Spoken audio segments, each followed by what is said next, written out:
Il était une fois, il y a très longtemps, dans un royaume lointain, une jeune et belle princesse qui vivait dans un château.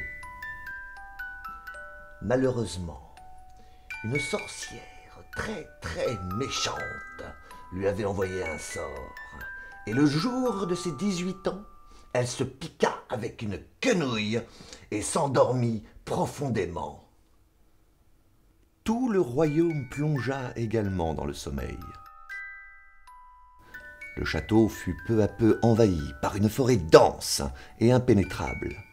Seul le baiser d'un valeureux prince charmant, au cœur pur et à l'âme sincère, pouvait briser cette malédiction. Non mais sérieux quoi? C'est quoi ce prince?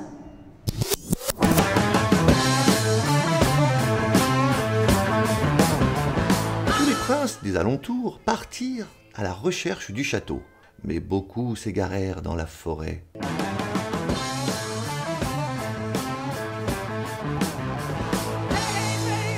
Un seul, guidé par son instinct, trouva le sentier qui menait au château.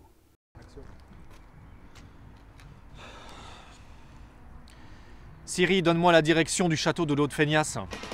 Au prochain chêne, tournez à droite.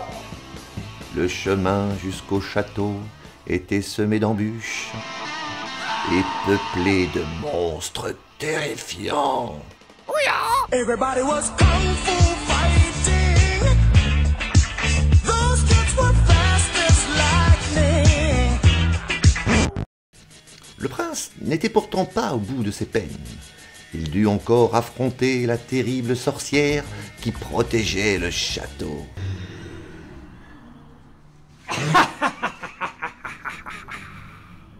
Si tu tiens à la vie, il te faudra encore résoudre cette énigme. Combien de temps faut-il pour faire cuire un œuf dur?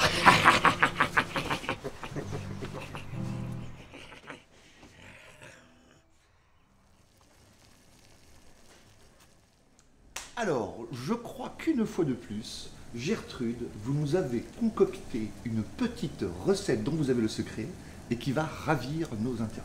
Effectivement, cette recette m'a été transmise de génération en génération par des femmes, c'est l'œuf dur. L'œuf dur. Et alors cet œuf, combien de temps le laissez-vous mijoter? 10 minutes. Ah non! Ah non, il a trop... Ah non! Ah, ta mère cesse des buts en enfer! Mon amour, je t'ai vu au beau milieu d'un rêve. Mon amour, un Le aussi prince, doux rêve triomphant, put enfin accourir au chevet de sa belle promise. refusons tout. Ils vécurent heureux et eurent beaucoup de likes.